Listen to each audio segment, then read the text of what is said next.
Welcome to Empire Building, the podcast where we talk about building big businesses and even bigger lives. I'm your co-host, Seychelle Van Poole. I'm Sarah Reynolds. And I'm Via Williams. Today we're going to talk about a topic that we have all felt. And that's the topic of leadership lonely. And it's a topic or a phrase, I should say, I heard, I don't even know now, 4 or 5 years ago for the first time. And the minute I heard it, nobody had to tell me the definition. I knew exactly what it meant, and I felt it. And I started realizing, you know, there's like a visual, I think it was a music video for the Police, but a message in a bottle where there's 100 million messages in a bottle, meaning there's all these people in a crowd and everybody feels alone. Do you know that, last year was the first time I ever heard the term leadership. Oh, really? Lonely. That's amazing. Yeah, and actually before even hearing the term, I was on a plane with multiple team members, and one of them asked me, "Do you feel alone?" And I paused because I had never even been asked that before. And I looked and I said, yes. Like which was very, I mean, what a question. Like, I mean, who asked you that? Like, who was it? My CGO.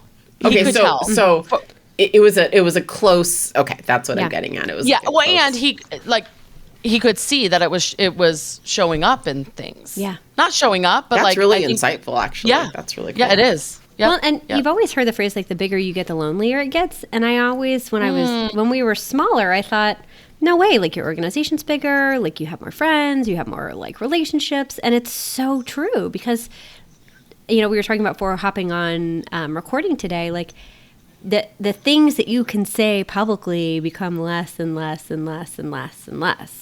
Yep. And I can your see it safe now. circle, your safe circle is much It's smaller. smaller. The bigger your organization gets, the more people know who you are.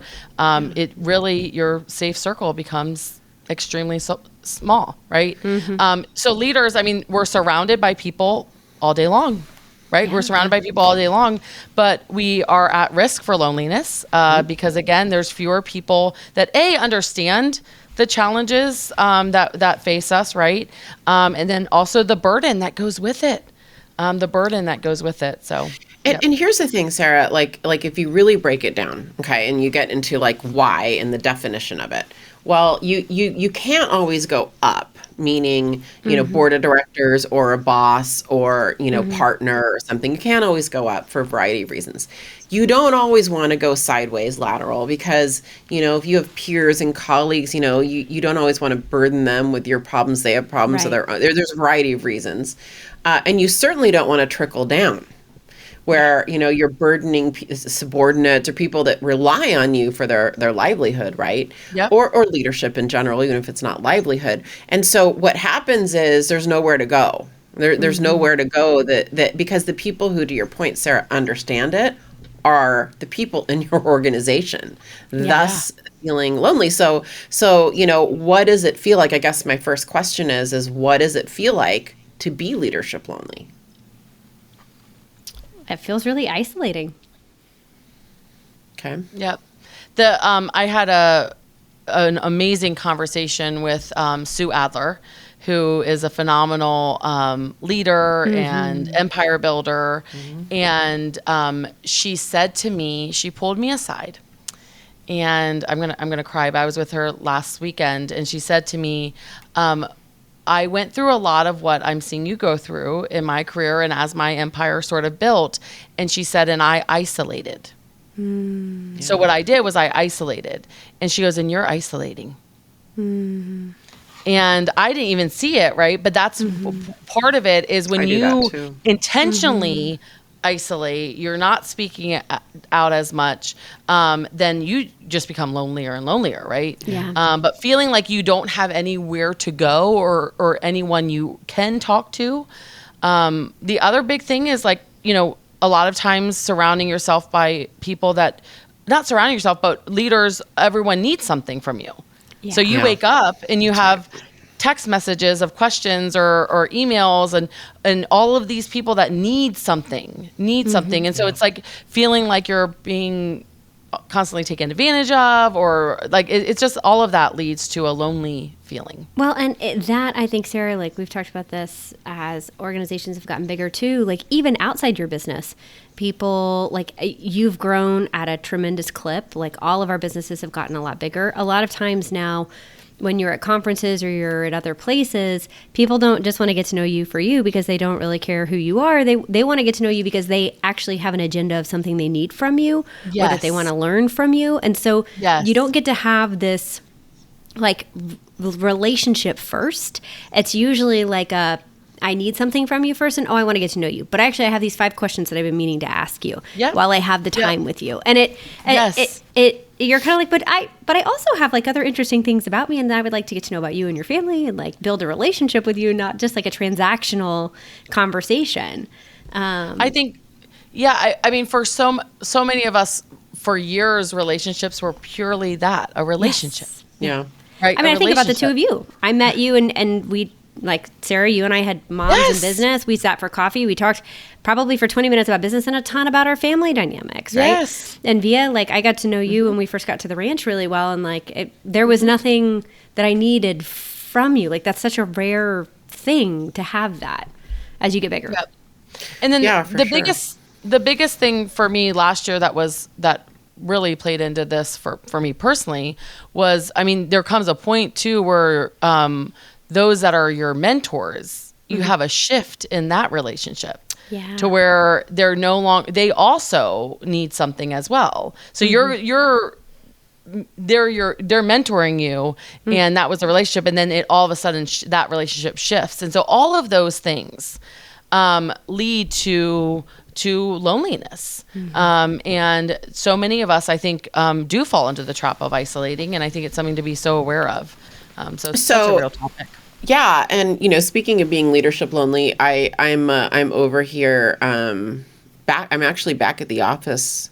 It's been weeks because I've been isolating at home with with COVID. That's taken a lot longer, if we're being honest. I am still not at 100%, which is another topic. Like I should be, So we'll have to do another health topic. Thank you. Smoke and mirrors though, right? I mean, like you can look, you can look good on the outside. So true. But, you guys were all at a retreat that I had to miss because of COVID, and it was called Empire Circle, and it was a deeply meaningful trip because we started this company a few years ago, and we do these big events called Her Best Life. And we decided we wanted to have a more intense small group, right, experience from that.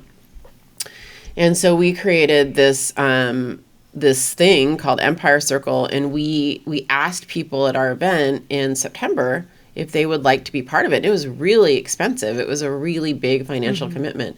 How many people ended up coming and signing up initially?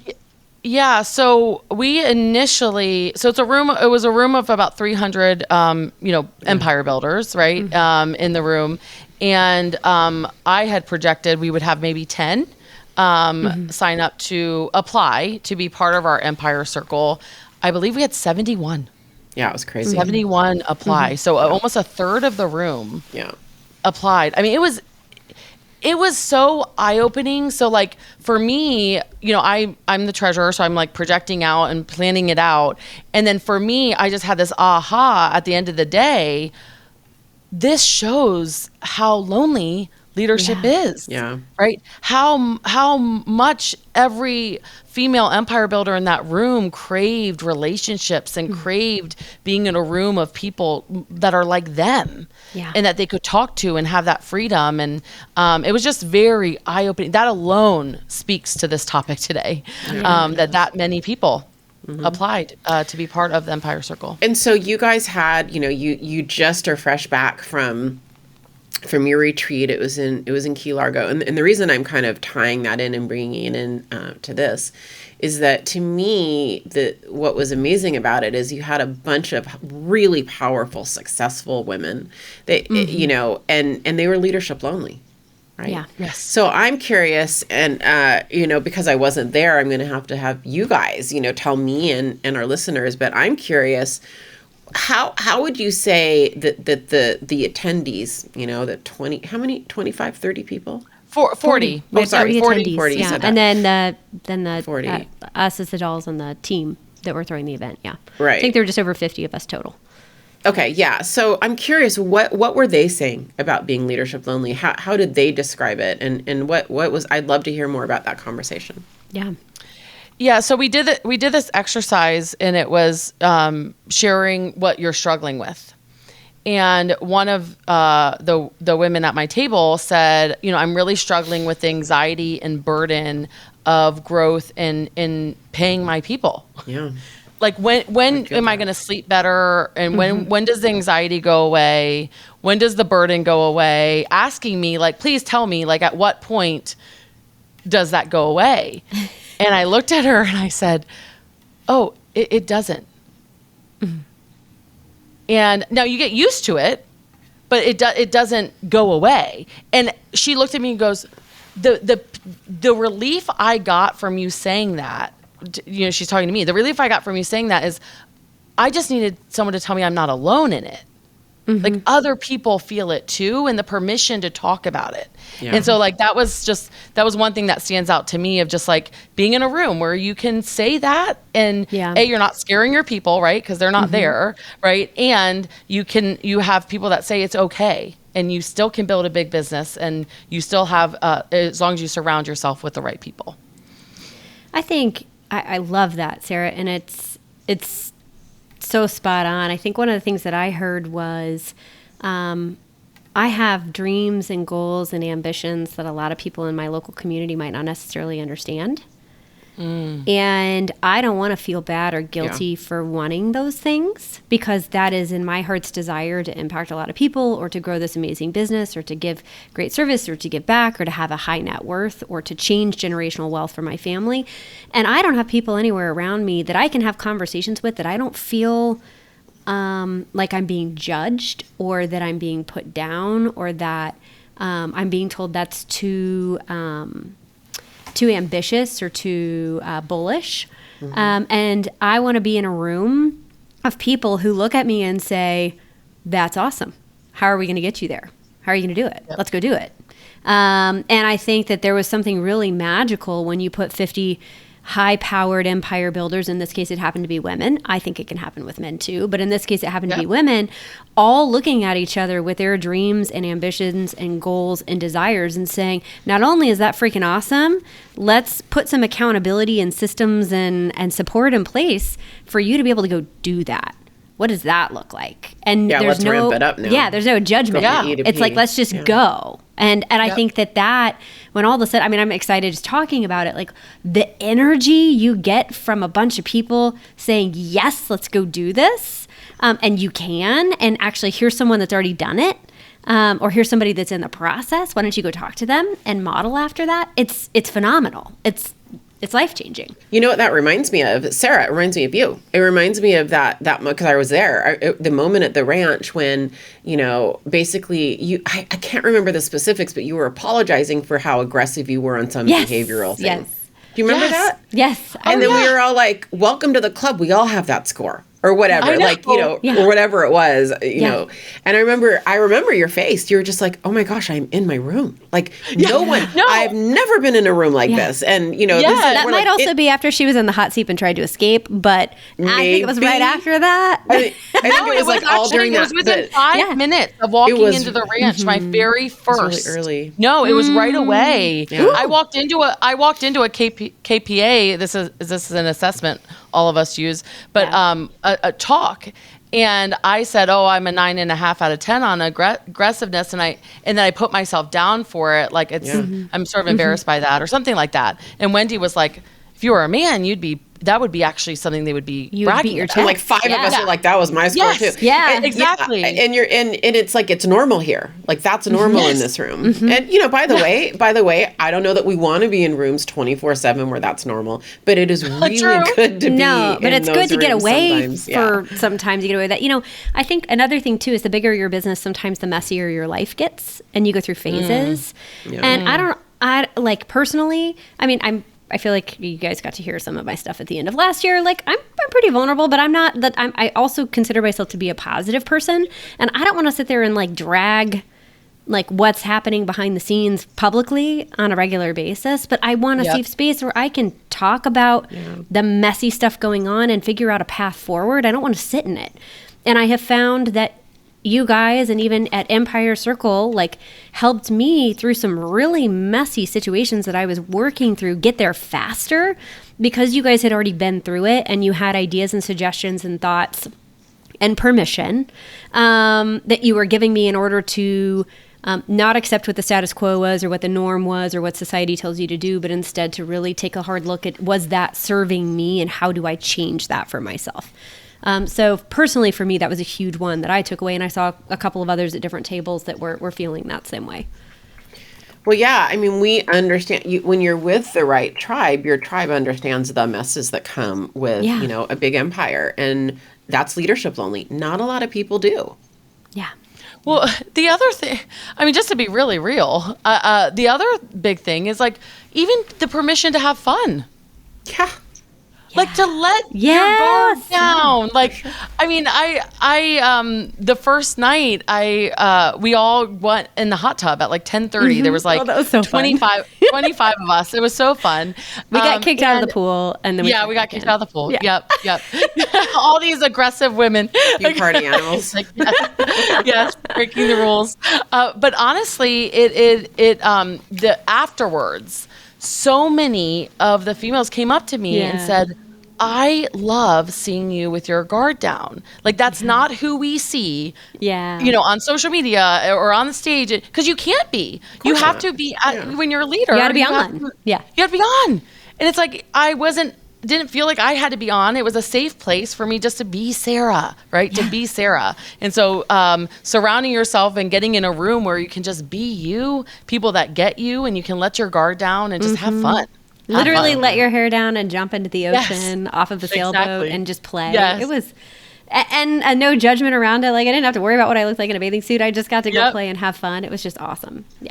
Except for that video Well- was all over social media. I saw you in a bathing suit, and you look really You hot. did. You Well, look so and hot. Seychelle, I don't think you I need ever to have to keep worry working about on being. Seychelle, you look so good. Dudes, Dude. y'all, Yeah. I'm carrying extra COVID pounds right now. Oh, okay. so Well, they it's look just- great on you if you Thank are. you. Thank you. I'm going to take that. I'm going to put that in my pocket. I'm going to save that for a day when I'm eating my cheese balls, and I'm going to use that for She later. did. So before we started this, like right before we press record, let's say Seychelle's doing it now. If you're for Diane, For our one 2 watcher. YouTube viewers. Oh, we have two now. That's right. So she's got a big tub of cheese balls, and she was like telling me I'm like, "What's a cheese ball?" And she was showing me cheese balls. I was like, well, here, let me show you a 4-gallon jug of them. Excuse me. So, okay, ladies, so I love this. I want to stay on this because, I'm picturing like all of you in the hot tub hanging out, jumping off of, boats and whatever. And I guess, what did you talk about? What do you wish you could talk about with others that you were able to talk about? When we're leadership lonely, like what are some of the specific things that you guys talked about and that we want to talk about? I think a huge taboo topic with our society is the word money Yeah, I agree. and wealth. Anything with wealth and building. I agree. so many people I talked to came from low income families, middle class families, blue collar working families. One of our attendees was the oldest of 9. She has 8 younger brothers. So in her family, there was literally never enough food on the table. Like literally, with 8 brothers, there's never enough food.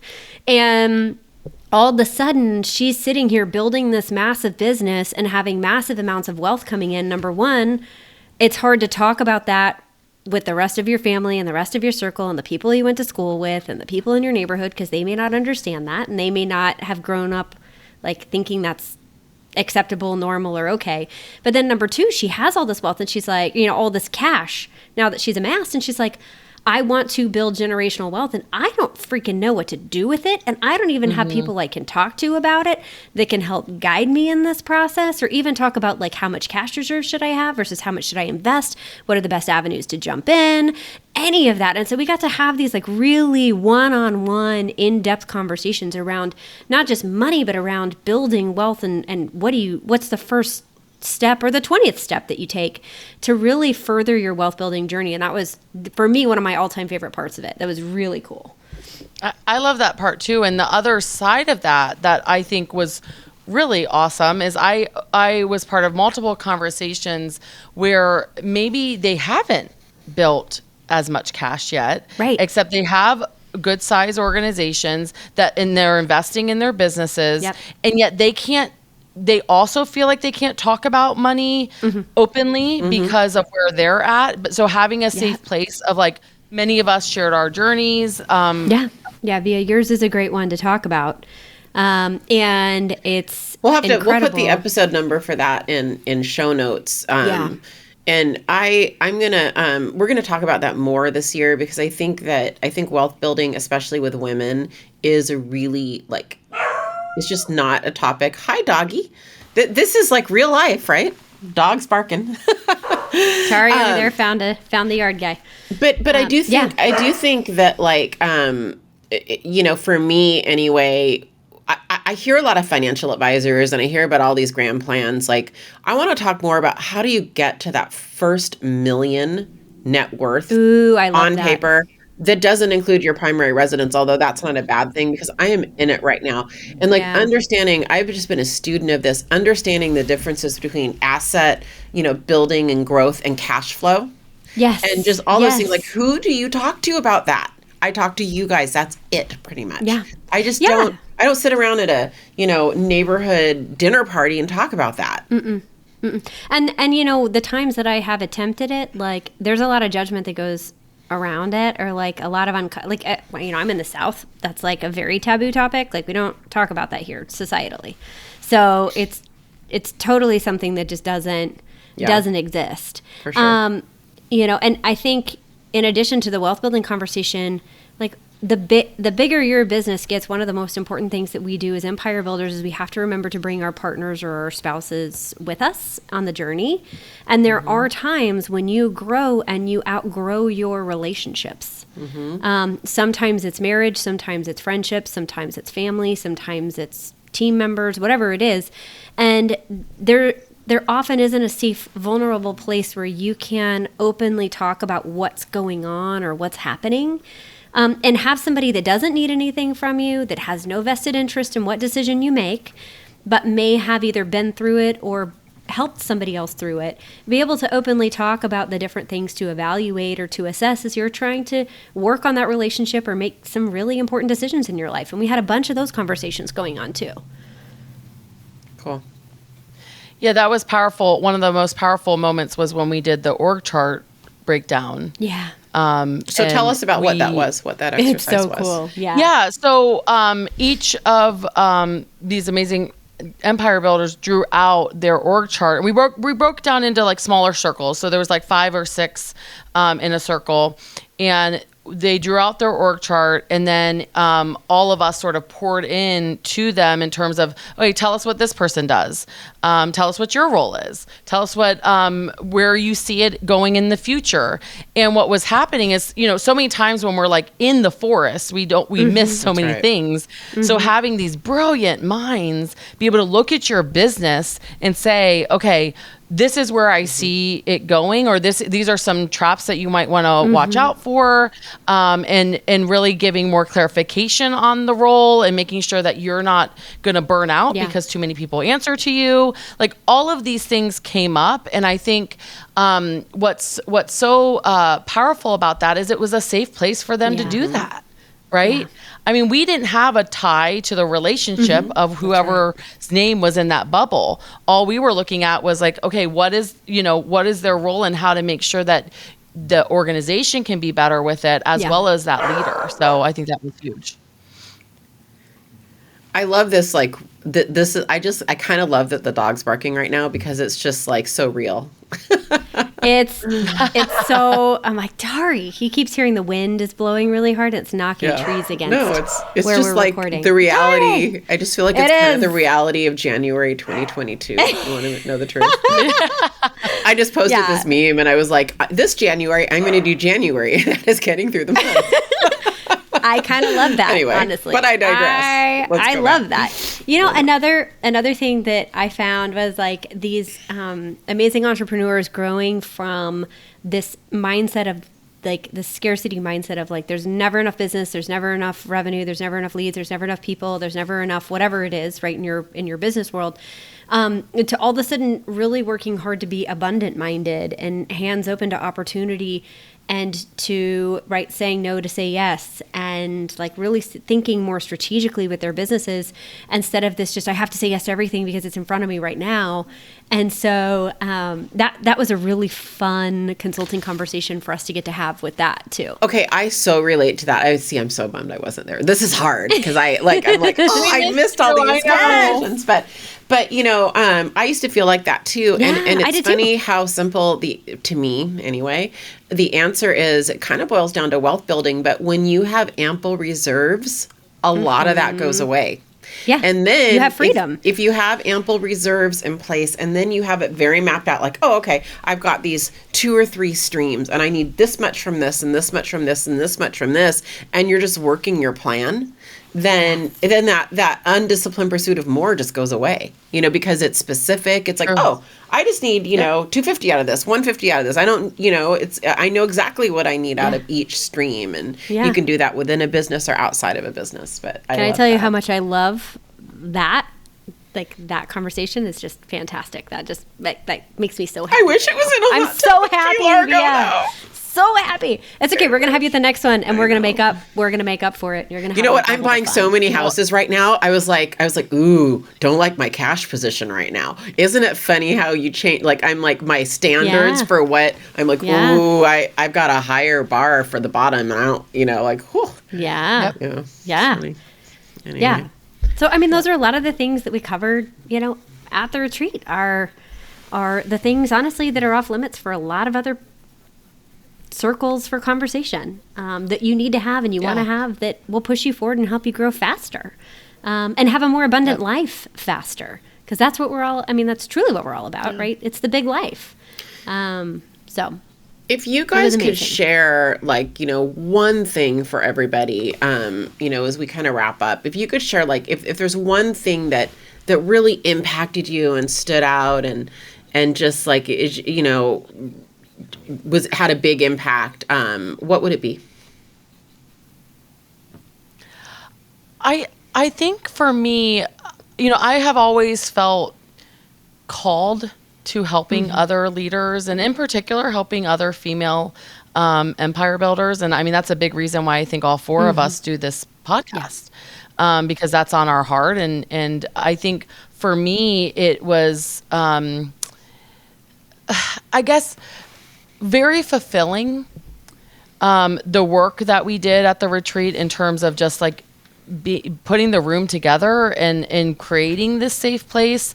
I think we will have other powerful empire building females, more of them in the world, because we we created a safe place for them. And so it really, I didn't know I could be more motivated or inspired by the Empire Circle and by Her Best Life. But honestly, it was so refreshing walking away from it. My cup got filled. One of the best moments for me, I was watching, and, you know, we were there pouring into these females. They poured into us just as much. And I think that was also like just so beautiful. So watching that happen, but just like, it's needed. The need is there. And I am, I feel very honored to be part of sort of fulfilling that need through Her Best Life Empire Circle. So that was sort of my big takeaway, I guess, is like, keep going. And if you see a need, like you step up. I love that. Right? Step up. I think that's fantastic. I went thinking that I was going to be pouring in and that this was actually going to almost be work for, like we're hosting it, right? Like poor Margot went through, like how much with swag with me. We were the swag queens. You put all this work into content and the energy and everything, and you're like, please, like saying your prayers, like, please make this an awesome event. And you go in expecting to really be on. And I think we delivered a lot of value and really got to pour into people. And I didn't realize how much personally I was going to get out of it too. I did not have that expectation walking in, and I was blown away with how much I have already implemented in the days after the event, even personally, and just the gratitude I have for what I got out of it personally, going through some of the things that we were leading. So I think I got just as much out of it as I put in. And I think the other thing that I won't go into the details on it, but we did a boardroom exercise. And I think as women, we fight really hard to have a seat at the table. Yeah, we fight really, really, really hard to be seen as leaders, to show up as leaders, to serve as leaders. And it's not an easy path. It's a path you choose, and you purposefully have to seek it out, and you don't get given the opportunity for that. You have to fight for it. And to all of a sudden realize how all of us have had to do that, and how we all were doing this together and creating more seats at the table instead of fighting over one seat was really just awesome to get to be so inclusive. And I loved that. I feel that. I felt that a lot this month. That's really great, great place to wrap. I can't think of a better place to wrap. And for those of you, there's people all around the world that listen to this podcast, and we thank you, by the way, for that. Episode 21, we talk about how to form your tribe. And that's a great place to start, just to form that tribe. And keep in mind, sometimes it's not ideal if they're local to you. Sometimes it is. Just depends. You want both, by the way. You want your local friends and colleagues and stuff. But sometimes it's not a bad thing to have people outside of your immediate area for additional perspective, for confidentiality, for just objectivity, right? Mm-hmm. So, and the other thing is the pool does get a little tighter. There's just few people. So, it is sometimes, necessary to go outside of your immediate area. A lot of us quote Gary Keller, who said, one day you will find you will have to get on a plane to see some of your closest friends, right? So thank you very much for joining us today on just frankly an unscripted discussion on being leadership lonely, and Via being lonely because she missed Empire Circle retreat. Really, that's what I'm boiling this down to. We love you, and we knew you were there. Oh, I know. In spirit. Sarah FaceTimed me a few times, which meant a lot, which was awesome. Say and I get the best of both worlds because we got to be with you today. And I have all my swag, by the way. I'm sitting next to, I got the box today when I came in and got to open up all the things. That was really fun. That's awesome. And Via, we cannot end without mentioning, again, and this is a passion for us. Like, this is like creating that room, safe place for everyone. We're so passionate about that. If you can relate to anything we said today, right. If you are lonely, if someone were to ask you, do you feel alone? And if the answer is yes, I would really encourage you to go to herbestlife.com. That is the big purpose of what we do. And so go to herbestlife.com just to find out more about what we do. And we want to see more powerful female empire builders in the world. And how we do that is by overcoming leadership lonely. Right. So thank you for saying that. Hey, everybody, have a great week, and we will see you next Monday. And in the meanwhile, don't forget to click on the 5-star rating and give us a great review. All right. Have a good day, everybody. Bye. Bye. Bye, guys.